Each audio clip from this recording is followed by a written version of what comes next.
सो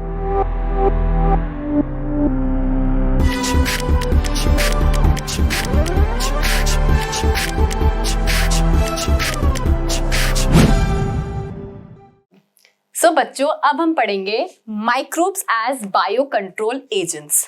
ठीक है, अब माइक्रोब्स को हम कैसे यूज करें एज बायो कंट्रोल एजेंट, तो नाम समझिए पहले।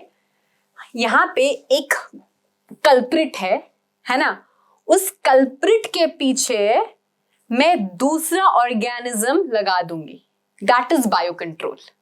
आया समझ में? जैसे ये कल्प्रिट है, ये बदमाश है ना, ये क्या करता है, ये प्लांट्स को हार्म करता है। अब मैंने क्या किया, इसके पीछे मैंने दूसरे ऑर्गेनिज्म, कोई दूसरा ऑर्गेनिज्म जो इसको खाता है उसको लगा दिया, तो ये कल्प्रिट मर जाएगा, तो मेरा प्लांट जो है वो हार्म नहीं होगा। That is known as bio control agent. इसको मैंने क्या बोला, बायो कंट्रोल एजेंट। ठीक है, तो बच्चों एक है आपके टेक्स्ट में दिया हुआ IPM, इंटीग्रेटेड पेस्ट मैनेजमेंट। तो बेसिकली क्या होता है, सी हर एक स्पीशीज का एक अपना फूड चेन में वैल्यू है, उसका इधर रहना जरूरी है ना। तो अब क्या है कि पेस्ट मैनेजमेंट क्या होता है, हम बेसिकली पेस्ट को कंट्रोल कर रहे हैं। ठीक है, उसको हम कंट्रोल कर रहे हैं कि भाई पेस्ट को कंट्रोल करने से क्या होगा, जो हमारा प्लांट है वो हार्म नहीं होगा। इसके अलावा IPM में ऐसा भी सिखाया जाता है कि भाई आप फील्ड में सिर्फ एक ही टाइप का प्लांट मत ग्रो करिए, आप इंटरक्रॉपिंग करिए, ताकि जो पेस्ट आए वो कंफ्यूज हो जाए और सिर्फ थोड़ा ही प्लांट को लॉस हो, दूसरे प्लांट को लॉस ना हो। क्योंकि आप इंटरक्रॉपिंग करेंगे तो आपने एक साथ 2 क्रॉप्स उगाई है ना। अब पेस्ट भी बहुत स्पेसिफिक होते हैं, पेस्ट आर ऑल्सो स्पेसिफिक। ठीक है, चावल का पेस्ट अलग होगा, आपकी ये गेहूं का पेस्ट अलग होगा। ठीक है, अब आपने अगर इंटरक्रॉपिंग करी है बच्चों, तो क्या होगा, एक पेस्ट अगर आएगा वो एक रो को अगर हार्म करता है, सेकेंड रो की तरफ वो जाएगा तो उसे अपना वाला क्रॉप नहीं मिला, तो अब वो आगे नहीं जाएगा, तो हार्म नहीं होगा। That is intercropping basically. या फिर क्रॉप रोटेशंस भी बोलते हैं फॉलो करने के लिए, ताकि सॉइल और वगैरह के वो न्यूट्रिएंट्स यूज करो। ये सब पूरे IPM के रूल्स एंड रेगुलेशंस है जो फार्मर्स को सिखाया जाता है। ठीक है, अभी हमें क्या पढ़ना है, बेसिकली हमें वो स्पीशीज के नाम याद रखने हैं जो कि हम यूज कर सकते हैं एज बायो कंट्रोल एजेंट। ठीक है, पेस्ट क्या होता है बच्चों, पेस्ट वो ऑर्गेनिजम्स है विच हार्म द क्रॉप। लिख लीजिए, पेस्ट क्या है, PEST। पेस्ट क्या होता है, pest are the organisms which harm the crops. Pathogen अलग होता है बेटा, पैथोजन है डिजीज कॉजिंग ऑर्गेनिजम्स। ठीक है, पैथोजेंस कौन होते हैं, डिजीज कॉजिंग ऑर्गेनिजम्स होते हैं। ठीक है, pathogens are disease causing organism, pest मतलब वो ऑर्गेनिज्म जो क्रॉप को हार्म करते हैं। Fine, okay. ऑर्गेनिज्म बोलो या आप एनिमल्स बोलो तो भी सही है ना। Animals, pest are the animals which harm the crop, ऐसा भी आप लिख सकते हो। ठीक है, अब आप बोलेंगे मैम यहाँ पे लेडी बर्ड दे रखा है and dragon fly are useful to get rid of aphids and mosquito, ये दोनों ही माइक्रोब नहीं है ना। तो बेटा हाँ, ये माइक्रोब नहीं है, बट NCERT में ये लाइन है इसलिए मैंने यहाँ मेंशन कर दिया है। ठीक है, जो लेडी बर्ड है वो अच्छी है ना, और ये जो अफाइट्स है वो बदमाश है। तो समझो ये आपका अफाइड है। ठीक है, अब अफाइड के पीछे मैं क्या करूंगी, वैसे मुझे अफाइड लेडी बर्ड्स किस कलर की होती है, रेड और ब्लैक कलर की, तो वैसे बना था, चलो ब्लैक से बना देती हूँ लेडी बर्ड, और ये लेडी बर्ड है। ठीक है, तो अगर एफाइड हार्म कर रहा है तो मैं क्या करूंगी, लेडी बर्ड को अफाइड के पीछे छोड़ दूंगी, तो लेडी बर्ड क्या करेगा, अफाइड को दबोच के मार देगा। ठीक है, तो इससे क्या हो गया, मैंने अपने प्लांट को बचा लिया और अफाइड्स को खत्म कर दिया। एकदम खत्म नहीं किया, बस हाँ वहां से अफाइड्स को मैंने खत्म कर दिया। ऐसा नहीं कि उसकी भाई स्पीशीज ही खत्म कर डाली, नहीं ऐसा नहीं किया। ठीक है, अब ड्रैगन फ्लाइज को यूज किया जाता है अगेंस्ट मॉस्किटोज।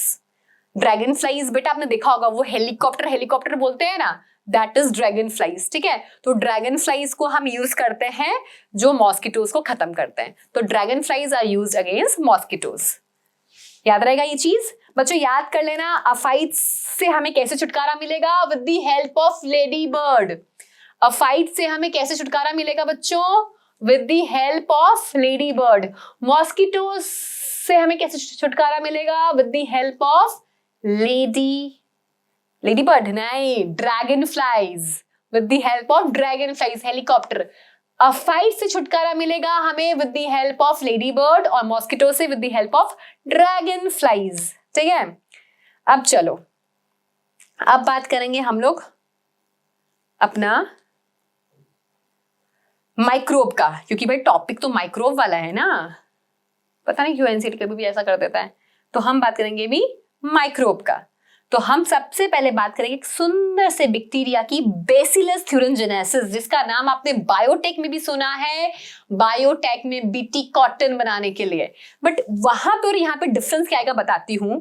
समझो ये आपका बेसिलस थ्यूरिनजेनेसिस है, ये आपका बेसिलस थ्यूरिनजेनेसिस है, बीटी।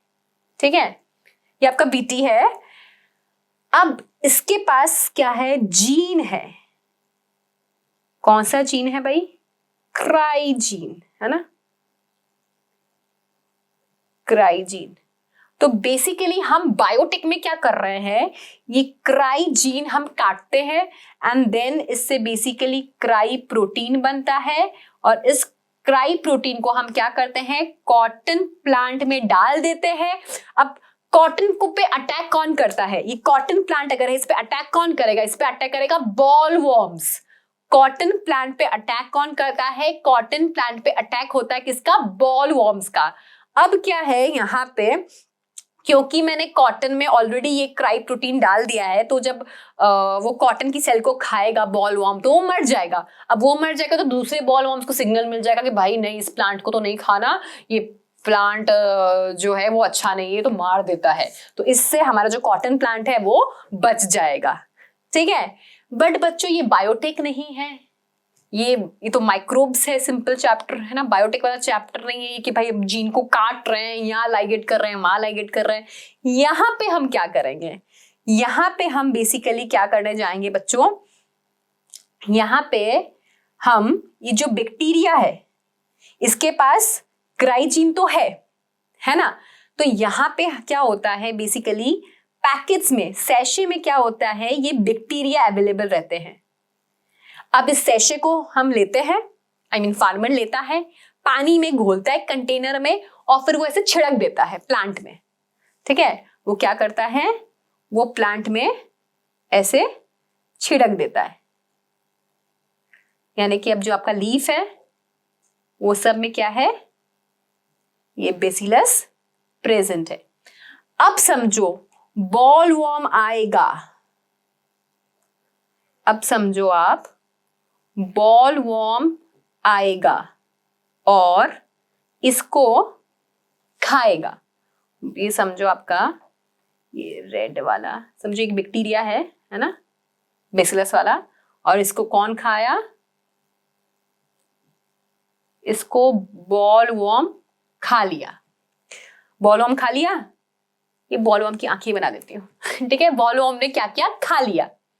क्लियर है? इतना समझ में आ रहा है? सिंपल है। बेसिलस थ्यूरिनजेनेसिस जो बैक्टीरिया है वो पैकेट्स में, सेशेस में अवेलेबल है। वो फार्मर ने खरीदा, फार्मर ने खरीद के क्या किया, उसको पानी में मिलाया और अपने फील्ड में डाल दिया, है ना।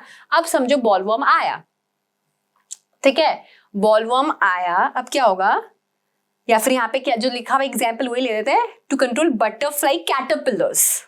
ठीक है, अब ये समझो ये बटरफ्लाई कैटरपिलर आया, चलो आपकी खुशी के लिए जो नाम मैंने दे रखा है, to control butterfly caterpillars, bacteria Bacillus thuringiensis use होता है, तो बटरफ्लाई कैटरपिलर आया, है ना।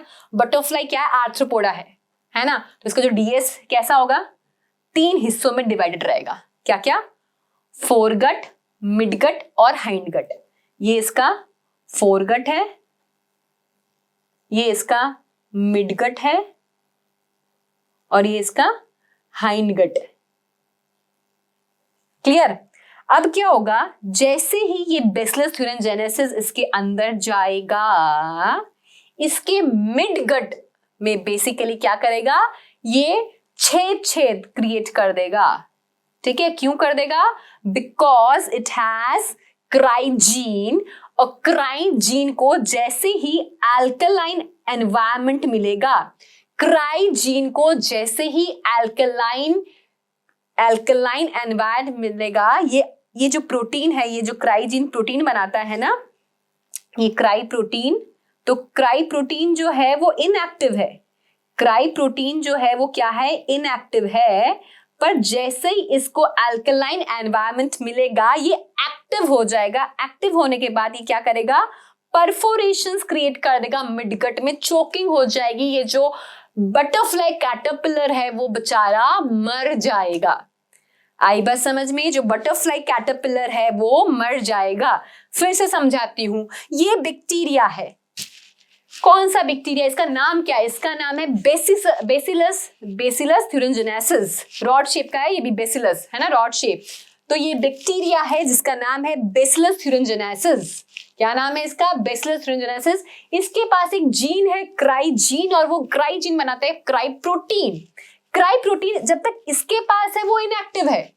क्राई प्रोटीन जब तक बेसिलस के पास है बेटा, क्या है? वो इनएक्टिव है। अब जैसे ही ये बैक्टीरिया मैंने डाला प्लांट्स में और बटरफ्लाई कैटरपिलर आया मेरी लीफ को खाने को, तो वो क्या करेगा? लीफ के साथ साथ इस बैक्टीरिया को भी खा लेगा। देखो, खा लिया ना, लीफ के साथ साथ उसने बैक्टीरिया को भी खा लिया। अब बैक्टीरिया के पास जो क्राइजीन है, वो क्राई प्रोटीन इनएक्टिव है, वो इनएक्टिव प्रोटीन एक्टिव हो जाएगा जब उसको बटरफ्लाई कैटरपिलर के मिड गट में अल्कलाइन एनवायरनमेंट मिलेगा। एंड ये प्रोटीन क्या करेगा? ये परफोरेशंस क्रिएट कर देगा। परफोरेशंस क्रिएट करने के लिए चॉकिंग हो जाएगी, मर जाएगा बटरफ्लाई कैटरपिलर, और हमारा प्लांट जो है वो बच जाएगा। ठीक है। अब आप बोलेंगे मैम अगर हम लोग भी खा ले बेसिलस थ्यूरिंजिनेसिस तो हमारे साथ ऐसा होगा? नहीं बेटा, हमारे साथ ऐसा नहीं होगा। हाँ, हमारा भी इधर हल्का सा मतलब इधर अल्कलाइन है, लेकिन हमारे साथ ऐसा नहीं होगा। द रीजन बिहाइंड इसका बहुत ही नैरो स्पेक्ट्रम है। ठीक है, जो बेसिलस थ्यूरिंजिनेसिस नैरो स्पेक्ट्रम है, ये बस कुछ ही हिस्सों को हार्म करता है, मैमल्स को ये हार्म नहीं करता। तभी बीटी कॉटन, बीटी ब्रिंजल सब बन गए हैं, but that comes under biotech वाला। यहाँ तो इतना कुछ तामझाम नहीं, कुछ कटिंग वटिंग नहीं है, यहाँ पे जस्ट सीधा सीधा बैक्टीरिया को ही डाल रहे हैं अपने। ठीक है, समझ में आ गया? तो बेसिलस थ्यूरिंजिनेसिस हम क्यों यूज करेंगे? हम यूज करेंगे अगेंस्ट बटरफ्लाई कैटरपिलर। पूरा मैकेनिज्म क्लियर है? लिख लिया सबने? मिडगट में बाइंड होता है, ये सबको पता चल गया ना? चलिए नेक्स्ट एग्जाम्पल करें बच्चों। नेक्स्ट एग्जाम्पल है ट्राइकोडर्मा का। नेक्स्ट एग्जाम्पल है ट्राइकोडर्मा। ट्राइकोडर्मा कौन है? ट्राइकोडर्मा पॉलीस्पोरम, नाम सुना हुआ होगा आपने इसी चैप्टर में, साइक्लोस्पोरन है, राइट? तो ट्राइकोडर्मा स्पीशीज एक और है which is a free living fungi that are very common in the root ecosystem. They are effective biocontrol in several plant pathogen. ठीक है, तो ट्राइकोडर्मा जो है वो कहाँ? आपके सॉइल में रहता है ना, एंड वो प्लांट पैथोजेंस को कंट्रोल करता है ना। अब है बैक्यूलोवायरसेस। बैक्यूलोवायरसेस है ना, क्या नाम है? बैक्यूलोवायरसेस, दे आर पैथोजेंस जो अटैक करते हैं इंसेक्ट्स और अदर आर्थ्रोपोड्स को। हाँ, इंसेक्ट भी आर्थ्रोपोडा है, ठीक है। तो बैक्यूलोवायरसेस जो है वो अटैक करते हैं किसको? इंसेक्ट्स को एंड अदर आर्थ्रोपोड्स को। द मेजॉरिटी ऑफ बैक्यूलोवायरसेस हम यूज करते हैं एज बायोकंट्रोल एजेंट, जिसका जीनस का नाम है न्यूक्लियोपॉलीहेड्रोवायरसेस। सी, बैक्यूलोवायरसेस जिस जीनस को बिलोंग करते हैं, बैक्यूलोवायरसेस जिस जीनस को बिलोंग करते हैं, दैट इज न्यूक्लियोपॉलीहेड्रोवायरसेस। ऐसी शक्लें मत बनाओ नाम सुन के, ये नाम मैंने नहीं रखा है, ठीक है, याद करिए नाम को। बैक्यूलोवायरसेस जो है it belong to the category, genus क्या है इसका भाई? न्यूक्लियोपॉलीहेड्रोवायरसेस। लिखो न्यूक्लियोपॉलीहेड्रोवायरसेस। ठीक है, ये जो वायरस हैं, excellent candidate for species specific narrow spectrum insecticidal application. As insecticides ये लोग यूज होते हैं, मतलब लाओ बैक्यूलोवायरस को पानी में घोलो, छिड़का दो, तो they can be used as insecticides. ठीक है, इनका भी नैरो स्पेक्ट्रम है बच्चों। हाँ, नैरो है, नैरो मतलब लिमिटेड रेंज, सबको नहीं, ये सिर्फ कुछ ही को मारेंगे। तो लिमिटेड, नैरो, एक होता है ना ब्रॉड माइंडेड है, ये तो नैरो माइंडेड है। वैसे ही ब्रॉड मतलब बहुत खुली सोच वाला, नैरो मतलब एकदम छोटी सोच वाला, वैसे ये लोग नैरो है। मतलब बैक्यूलोवायरसेस जो है वो लिमिटेड लोगों को ही मारेंगे, लिमिटेड इंसेक्ट्स को ही मारेंगे, ठीक है। तो baculovirus are used as insecticides. तो हमने बायो कंट्रोल में लेडी बर्ड और ड्रैगन फ्लाइज देखा, जो कि माइक्रोब नहीं है, बट हाँ they are bio control agent. अब माइक्रोबियल बायो कंट्रोल में क्या देखा हमने? My favourite Bacillus thuringiensis, then Trichoderma and then हमने बैक्यूलोवायरसेस देखे, ठीक है। इतना याद हो गया सबको? इजी है? ओके बच्चों, थैंक यू।